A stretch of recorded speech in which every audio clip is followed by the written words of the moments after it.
Hey guys, welcome back to the channel. Before we get into today's video, make sure you hit the like button, subscribe, turn on notifications, and of course leave a comment because it helps the video so much and lets me know you're enjoying the content. It takes you 1 second and it supports me more than you realize, so thank you. Now that we've gotten that out of the way, let's get into something a little festive, a little chaotic, and honestly, very on brand for this channel. Since it's Thanksgiving season, I wanted to talk about the K-pop companies I am not thankful for this year, and honestly, probably not thankful for any year.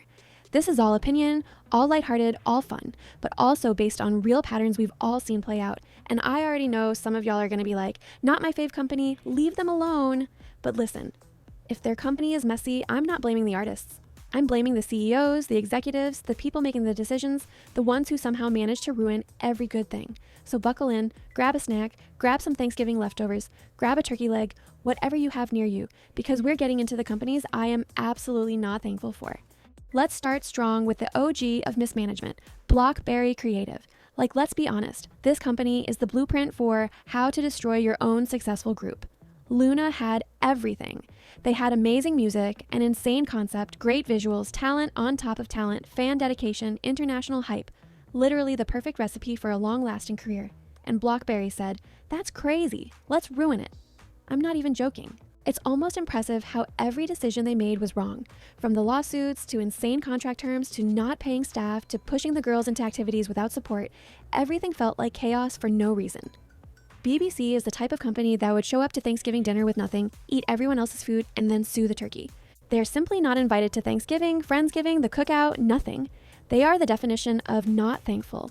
I am not thankful for them, and neither should you be.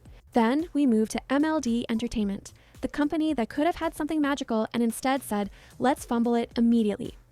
Momoland was huge. Boom Boom was everywhere, not literally viral before the concept of being viral even existed on TikTok.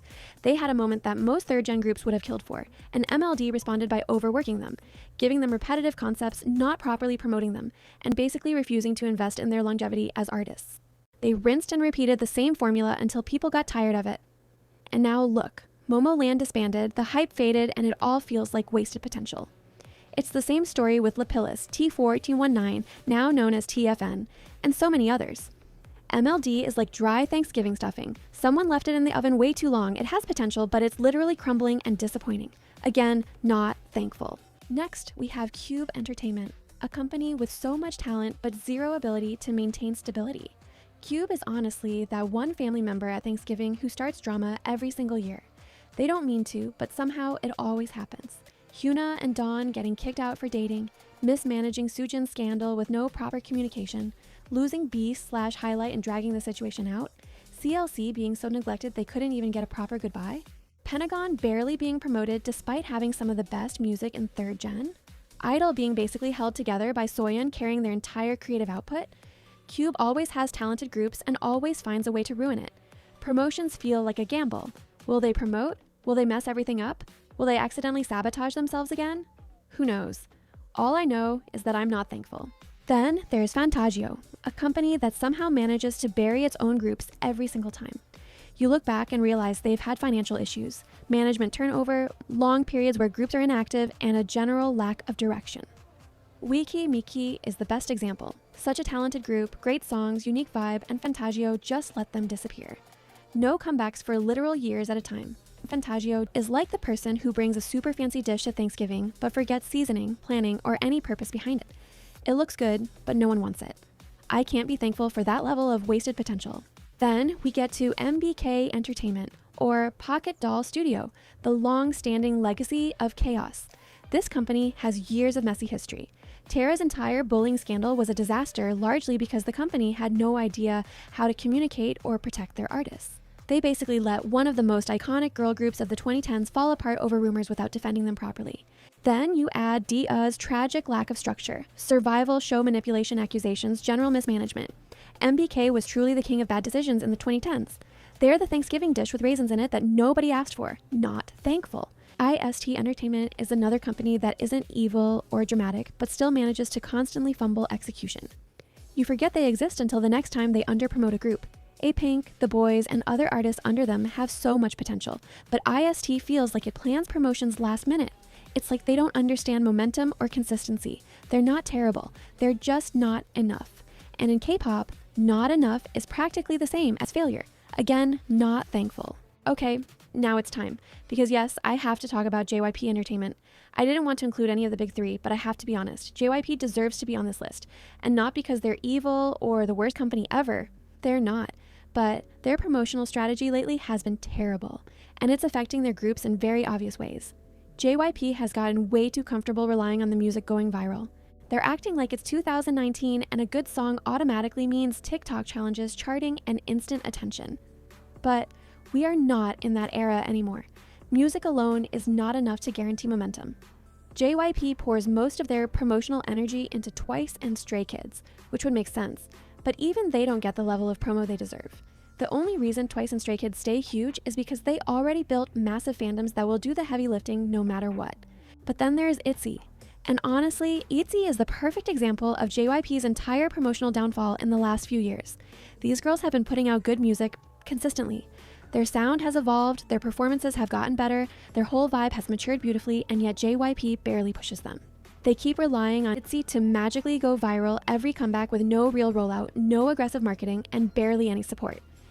And the thing that really blows my mind is the fact that Tunnel Vision, an objectively great comeback, one of their best in years, is the song that finally got them another OT5 win.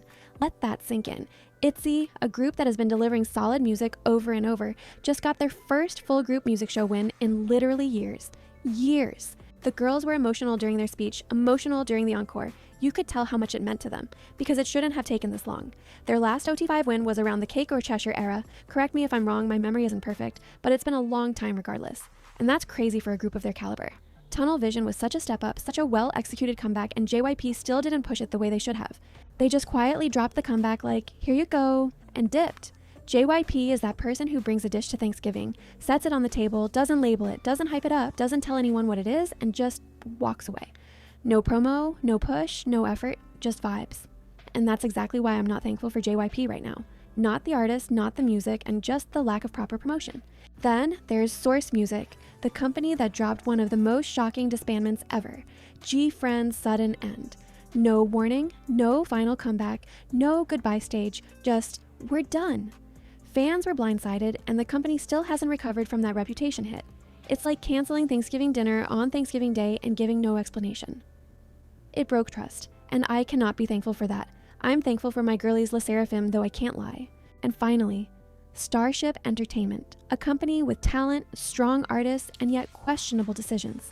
Fans constantly call out favoritism, strange styling choices, uneven member distribution, and inconsistent promotions, especially with groups like IVE. Starship sometimes acts like they only need to promote one member and everyone else will be fine. They're like the person who brings one dish to Thanksgiving and acts like they cook the whole meal. Again, not thankful. The thing is, this video isn't about hating companies for the sake of it. It's about recognizing that these companies hold all the power while the artists have very little control. When a company fails, an entire group suffers, careers suffer, mental health suffers. And we've been watching these companies repeat the same mistakes for years. If K-pop wants to grow, we need better planning, better support, better communication, and better treatment for artists on a human level. Alright guys, that's the video. If you made it all the way through, thank you so much for watching. Make sure you like, subscribe, and comment because it really helps push the video out to new viewers. And if you actually watched to the end, which I really appreciate, add a comment this phrase so I know you're a real one. Turkey companies stay messy.